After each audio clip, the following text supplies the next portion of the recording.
បាទសួស្តីបងប្អូនទាំងអស់គ្នាសិស្សានុសិស្សទាំងអស់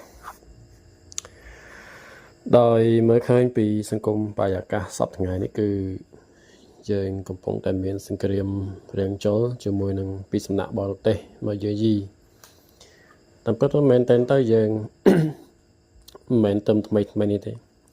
ប្រវត្តិសាស្ត្រមានច្រើនណាស់បើយើងអាចត្រឡប់ថយក្រោយទៅជិត300ឆ្នាំមុនខ្ញុំមកដូចជានៅសម័យព្រះបាទលំពង់រាជាជាដើម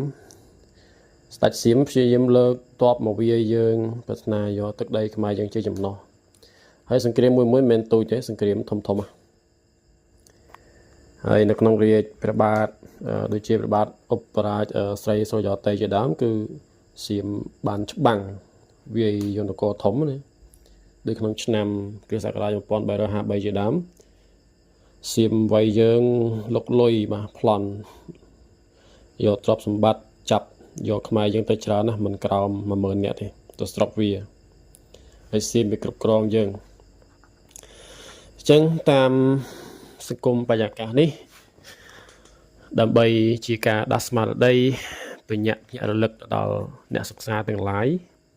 និយាយដល់ណាគុណតម្លៃនៃអក្សរសិល្ប៍ជាពិសេសគឺកម្មវត្ថុរបស់អក្សរសិល្ប៍គឺធំជាងគេគឺមុខងារអប់រំ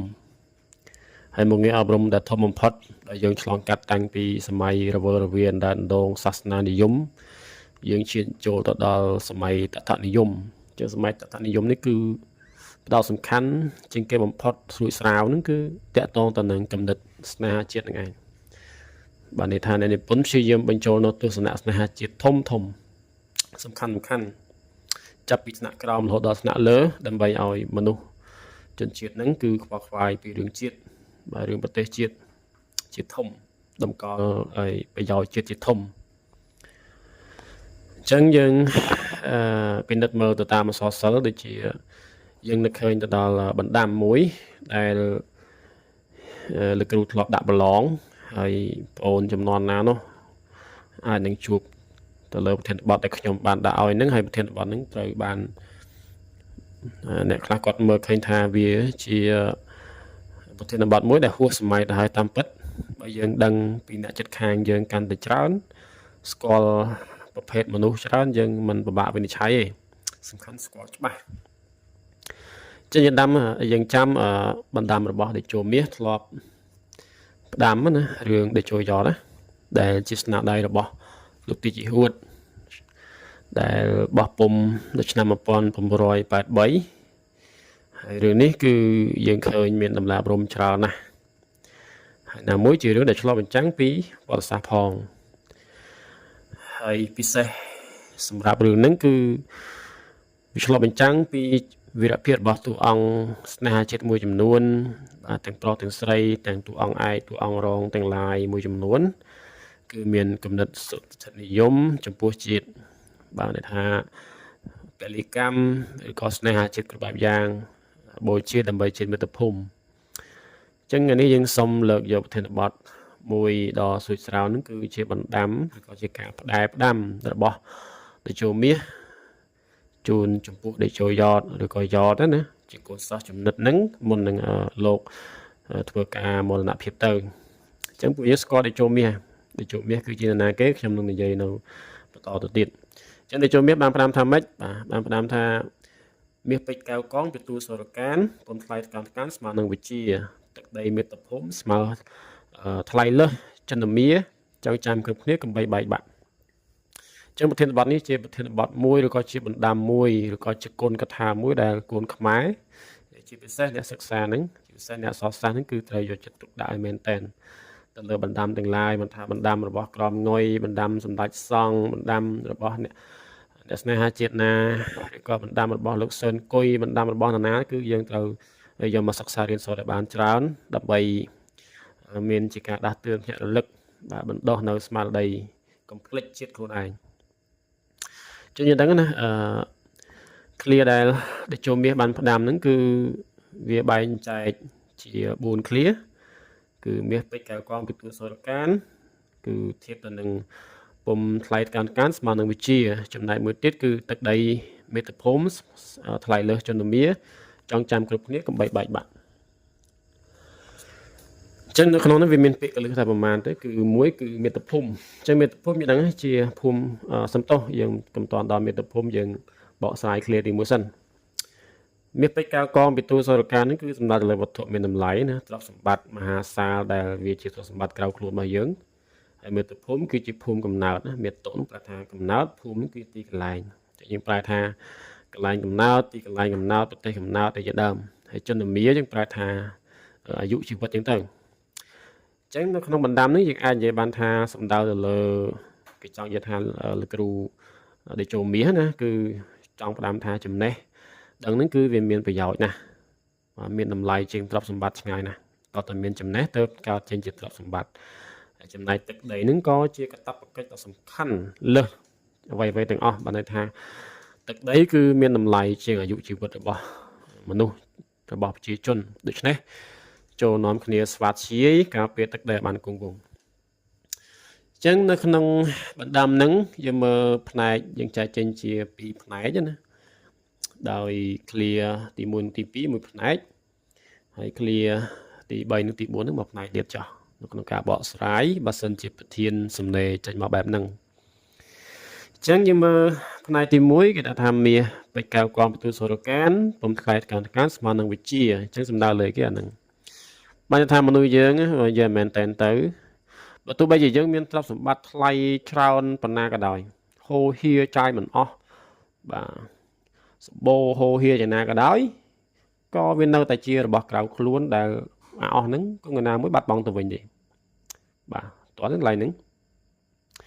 ចឹងថាវាជារបស់ក្រៅខ្លួនប៉ុន្តែបើយើងនិយាយពីចំណេះវិញយើងមើលអត់ឃើញទេវានៅក្នុងខ្លួនវាពោពេញទៅដោយភាពស្រស់បំព្រងនៅក្នុងខួរក្បាលរបស់យើងហើយចំណេះវាអត់មានបបាដូចខោអាវដូចសម្ភារៈផ្សេងទេវានៅជាប់ខ្លួនរហូតមហត់ដោះចេញដោះចូលមហត់បោកលៀងអីទេគឺអាស្រ័យទៅលើយើងយកវាមកប្រើប្រាស់ហើយយើងអាចនឹងទទួលបានអ្វីខ្លះពីចំណេះដឹងយើងអាចថាទទួលបាននៅការងារល្អបាទមានឋានៈបុណ្យស័ក្តិហើយជាពិសេសគឺសង្គមត្រូវការឥឡូវយើងផ្សារភ្ជាប់មួយសាច់រឿងដូចរឿងតេជោមាសជាដើមរឿងតេជោយ៉តប៉ុន្តែយើងនិយាយពីតួអង្គតេជោមាសសិនជាដឹងតេជោមាសគឺជាមេតបម្នាក់ដែលមានចំណេះដឹងផងបាទមានទាំងគុណវិជ្ជាខ្លាំងពូកែហើយលោកមានឋានៈជាតេជោបរមរាជគ្រប់គ្រងផែនដីកំពង់ស្វាយផងបាទក្តោបក្តាប់និយាយមែនទែនទៅទាហានរាប់សិបនាក់ហើយប្រជាជនជាច្រើនគឺមានការគោរពស្រឡាញ់លោកហើយជាពិសេសគឺលោកមានសិស្សចំណិតឈ្មោះថាយ៉តជាងយ៉ាងហ្នឹងណាគ្រូបរិញ្ញាសិស្សឲ្យមានចំណេះដឹងមកជុំទេតែបើបរិញ្ញាឲ្យមានការស្នេហាជាតិគិតគូររឿងជាតិអាហ្នឹងគឺជាគ្រូដ៏កម្រមួយដែលខ្ញុំធ្លាប់និយាយហើយឃ្លាហ្នឹងបានថាលោកគ្រូតេជោមាសហ្នឹងគឺបានបណ្ដោះឲ្យយ៉តយកចិត្តទុកដាក់ក្នុងការរៀនសូត្រហើយធ្វើឲ្យយ៉តហ្នឹងក្លាយជាមនុស្សមួយដែលពេញលេញមានទាំងចំណេះមានទាំងបំណិនបាទមានទាំងវិជ្ជាសម្បទាមានទាំងបំណិនសម្បទាមានទាំងសិលធម៌ជាពិសេសគឺក្លាយជាមនុស្សពេញលេញមួយហ្នឹងគឺបានន័យថាជា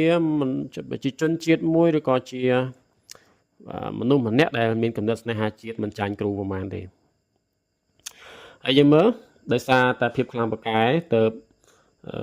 តេជោមាសហ្នឹងញ៉ាំងបាទញ៉ាំងឲ្យយ៉តហ្នឹងរមែងខ្លាយទៅជាបានន័យថាវិវត្តពីមនុស្សសាមញ្ញខ្លាយទៅជាតេជោបាទនៅក្នុងរឿងយើងណាហើយចុះក្រៅពីតេជោមាសមាននរណាទៀតទេមានមិនអត់ទេដូចជាអង្គញាពិភាអង្គញាព្រំស្រីអង្គញាចក្រីជាដើមហើយអង្គញាដែលចំណិតរបស់លោកគឺដូចជាអង្គញាស្រីទ្វាព្រំស្រីទ្វាប្រាសាទ10ជាដើមហ្នឹងសិតតែជាអ្នកកាន់ការធំមានឋានៈជាអង្គញាហើយមានចំណេះវិជ្ជាជ្រៅជ្រះបាទអញ្ចឹងខ្ញុំអត់និយាយអីវែងឆ្ងាយសារភ្ជាប់ជាមួយសង្គមទេព្រោះវាអាចនឹងលើសលួសទៅលើពាក្យសម្ដីអញ្ចឹងយើងគិតខ្លួនឯងចាំបានថាចំណេះវិជ្ជាវាមានសារៈសំខាន់ដើរតួសំខាន់វែងឆ្ងាយណាស់ធ្វើមនុស្សចេះថ្លឹងថ្លែងចេះគិតអ្វីមួយបានវែងឆ្ងាយចេះដោះស្រាយបញ្ហាតូចធំចេះដោះស្រាយបញ្ហាដោយសន្តិវិធីហើយអាបញ្ហាហ្នឹងដោះស្រាយឲ្យមានប្រសិទ្ធភាពទៀតឥឡូវយើងមកមើលជំទាវស្រែនវិញយើងដឹងជំទាវស្រែនមិនតែមានរូបសម្រស់ស្អាតទេថែមទាំងជាស្ត្រីដែលពោពេញទៅដោយចំណេះដឹងហើយចំណេះដឹងមានអីខ្លះយើងរាប់មើលបាទចំណេះដឹងមានដឹងស្រីមានចំណេះដឹងខ្លះបាទដូចជាមេផ្ទះដេប៉ាទុកដាក់ផ្ទះសម្បែងរៀបចំផ្ទះឲ្យដូចមិនចាញ់វាងស្ដាច់ប្រមាណហើយម្ហូបអាហារអីហ្នឹងគឺចំអិននេះហ្នឹងគឺមានរសជាតិឆ្ងាញ់ពិសាអញ្ ចឹងក្រៅពីវិជានៅក្នុងវិជាមេផ្ទះហ្នឹងគឺសំបីតែវិជាផ្សេងទៀតក្រៅពីវិជាមេផ្ទះក៏ជំទាវស្រាយមានដែរដូចជាគំនិតនៃការស្នេហាជាតិជាដើមចឹងយ៉ាងហ្នឹងណានៅពេលដែលស្ត្រីគិតគូរពីប្រទេសជាតិប្រទេសហ្នឹងមានការប្រែប្រួលលឿនណាគឺបានថារីកចម្រើនលឿនដូចជាការលោកដៃក្នុងការធ្វើសង្គ្រាមការចូលរួមមិនលោកដៃណាអាចថាចូលរួមមានចិត្តមានមនសិការក្នុងការដោះស្រាយបញ្ហាជាមួយស្វាមីណាចូលរួមដូចជាយើងប្រើយុទ្ធសាស្ត្រក្តៅស៊ីរតចៈស៊ីជ្រៅជាដើមដែលបញ្ហានេះគឺជំទាវស្រានបានយកទៅជួយស្វាមីណាជួយស្មាត់សំទោសជួយស្វាមីក្នុងការកម្ចាត់ស្ដេចសម្រែធ្វើឲ្យស្ដេចសម្រែហ្នឹងចាប់បានស្ដេចសម្រែដោយមិនហត់បង្ហូរឈាមដោយមិនហត់អស់ទ័ពទេ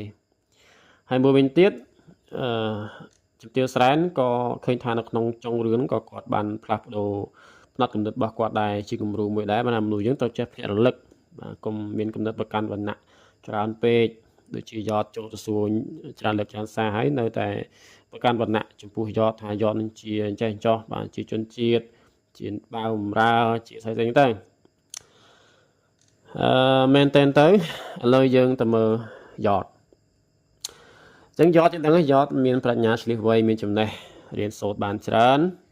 ហើយមិនតែប៉ុណ្្នឹងទេមានទាំងស្មោះត្រង់ចិត្តល្អហើយយកអាសានៃរតីតស៊ូក្នុងជីវិតជាដើមហើយយើងឃើញថាគុណតម្លៃនៃយ៉តបន្តទៀតហ្នឹងគឺយ៉តអាចដឹកនាំមនុស្សបាទព្រោះគាត់ខ្លាចដូចជាដេជោយ៉តបាទគាត់រស់នៅគឺមានភាពថ្លៃថ្នូរបាទហើយចុងក្រោយគាត់មានទ្រព្យសម្បត្តិហូរហៀហើយមានសុភមង្គលអាចយកឈ្នះចិត្តជំទាវស្រានជាដើមសរុបមកអាចនិយាយថាតួអង្គទាំងអស់នោះសិតតែមានទាំងចំណេះដឹងមានទៅភាពក្លាហានមានទាំងភាពឆ្លៀតវៃទៅធ្វើឲ្យតួអង្គទាំងឡាយដូចជាតេជោតេជោមាសជំទាវស្រែហ្នឹងគឺនៅក្នុងជីវិតរបស់លោកហ្នឹងគឺមានការរីកចម្រើនខ្លាយជាអ្នកមានទ្រព្យសម្បត្តិស្ដុកដម្ភមានកិត្តិយសគេឈ្មោះល្បីហើយមានគេកោតសរសើរគ្រប់ស្រឡាញ់គ្រប់ទីកន្លែងទាំងអស់ឥឡូវយើងមកមើលក្នុងសង្គមជាក់ស្ដែងវិញវាមិនវិញពេលហ្នឹងអញ្ចឹងយើងដឹងថាក្នុងសង្គមជាក់ស្ដែងមិនហត់លោកគ្រូនិយាយច្រើនទេចង់និយាយថាចំណេះដឹងគឺសំខាន់ណាស់អ្នកដែលមានចំណេះដឹងតែងតែមានសិលធម៌គុណធម៌ចេះគោរពចាស់ទុំឲ្យមានអាកប្បកិរិយាល្អហើយធម្មជាពិសេសគឺញ៉ាំងឲ្យអ្នកដទៃនោះខ្លួនឯងល្អហើយគឺញ៉ាំងឲ្យអ្នកដទៃហ្នឹងល្អតាមខ្លួនដែរតែបើសិនជាយើងមើលលក្ខណៈផ្ទុយវិញអ្នកដែលមិនមានទ្រព្យសម្បត្តិអត់សំទោសអ្នកដែលមិនមានចំណេះដឹងច្រើនតែមិនសូវមានទ្រព្យសម្បត្តិមានក៏ពិបាកដែរបាទហើយសុភមង្គលក៏មិនសូវមានហើយបើមានក៏វាឆាប់រលាយបាត់ទៅវិញនៅថ្ងៃណាមួយបាទអញ្ចឹងនិយាយមែនទៅចំណេះដឹងនៅក្នុងការអប់រំរបស់ឃ្លាទី1និងទី2នៅក្នុងផ្នែកទី1នេះអាចនិយាយថាចំណេះដឹងនឹងវាប្រៀបដូចជាគ្រឿងអលង្ការដែលមានតម្លៃវាប្រៀបដូចជាពេជ្រចល័យហើយឆ្នៃវាឲ្យបានទៅជារំលេចឲ្យទៅជាអ្វីមួយដែលមានតម្លៃប្រៀបដូចជីវិតមនុស្សហ្នឹងគឺបូកពេញទៅដោយសម្រស់ភ្លឺថ្លាពេញមួយជីវិតចឹងទៅឥឡូវយើងចូលទៅដល់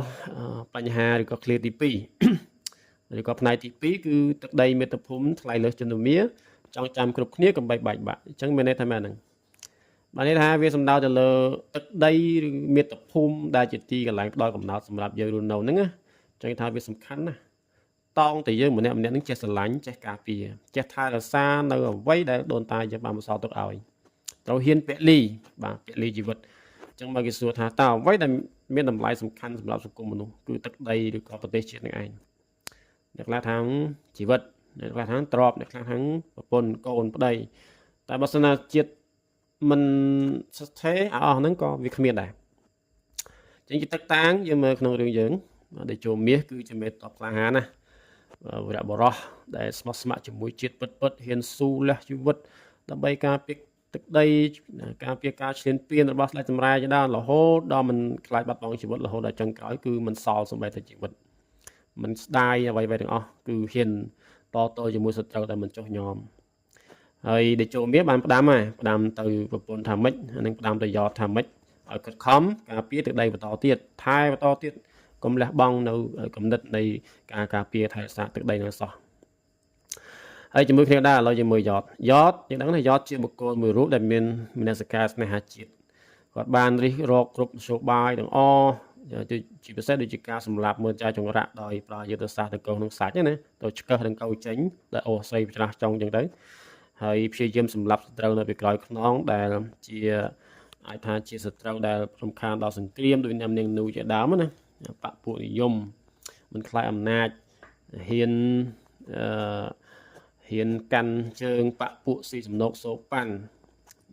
អត់ខ្លាចទេសម្លាប់ទាំងមិនចាចង្រៈសម្លាប់ទាំងនាងនូសំបីថាស្នំស្ដាច់ក៏មិនទុកដែរហើយតែមិនស្នេហាជាតិចឹងយ៉តអត់ខ្លាចទេ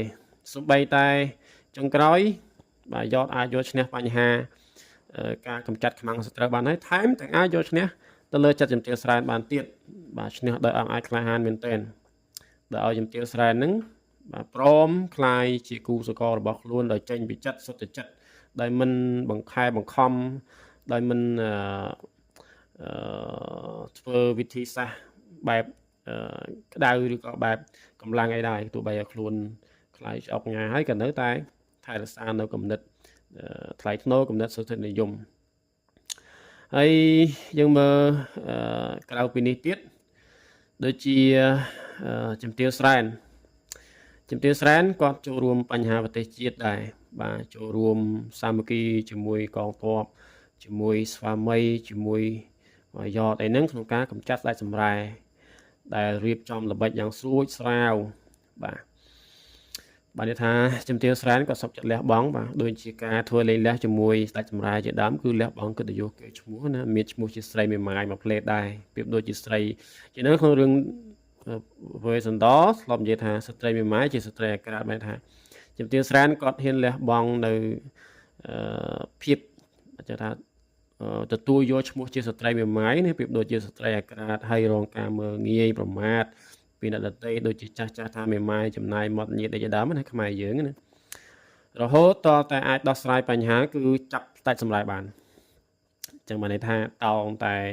យើងទាំងអស់គ្នាជាប្រជាជនទាំងឡាយនៅក្នុងប្រទេសទាំងប្រុសទាំងស្រីសុទ្ធតែមួយត្រូវតែបដិញ្ញាថាខ្លួនមានទូនាទីកាតព្វកិច្ចការពារទឹកដីយើងឲ្យបានស្ថិតស្ថេរជានិច្ចជានិរន្តរ៍បន្តដល់កូនចៅជំនាន់ក្រោយបន្តទៀតបាទអញ្ចឹងប៉ុណ្ណឹងបាទជារួមមកដូចវែងឆ្ងាយហើយបាទនេះថាទាំងចំណេះបាទយើងនិយាយពីចំណេះវិញគឺនិយាយឡើងវិញទៅចោះសរុបរួមទាំងអស់អញ្ចឹងបានថាចំណេះវិជ្ជាគឺវាពិតជាមានផលប្រយោជន៍មានផលប្រយោជន៍យ៉ាងមហាសាលមិនអាចកាត់ថ្លៃបានទេហើយចំណេះវិជ្ជានាំឲ្យយើងមានកិត្តិយសគេឈ្មោះឈ្នះអស់មានសត្រូវរនោះមានសុភមង្គលជាដើមដូចជាពេជ្រកែវកងមិនអាចមានតម្លៃអ្វីយកមកប្រៀបផ្ទឹមបានជារបស់កម្រហើយណាមួយក៏ត្រូវតែការពារប្រទេសជាតិបាទឲ្យមានសុខសន្តិភាពមានការអភិវឌ្ឍហើយចូលរួមទទួលខុសត្រូវទៅលើជាធំទៅលើប្រយោជន៍ជាតិទៅលើជីវិតមនុស្សនៅក្នុងប្រទេសជាតិយើងធ្វើយ៉ាងណាគឺធ្វើយ៉ាងណាឲ្យមានការរស់នៅនឹងប្រកបទៅដោយនិរន្តរភាពទាំងជាតិសាសន៍ទាំងភាសាទាំងវប្បធម៌ទាំងទឹកដីបាទអញ្ចឹងលោកគ្រូអត់មានអីវែងឆ្ងាយបន្ថែមទៀតទេហើយមានតែប៉ុណ្្នឹងឯងបាទអញ្ចឹងតោងតកូនខ្មែរទាំងឡាយព្យាយាមគិតគូរទៅលើអីបណ្ដាំឬក៏ពាក្យសម្ដីឬក៏ជាការផ្ដែផ្ដាំរបស់បុព្វបុរសយើងរបស់អ្នកវីរបុរសខ្មែរយើងគ្រប់ចំនួនកុំឲ្យភ្លេចខ្លួនឲ្យសោះបាទ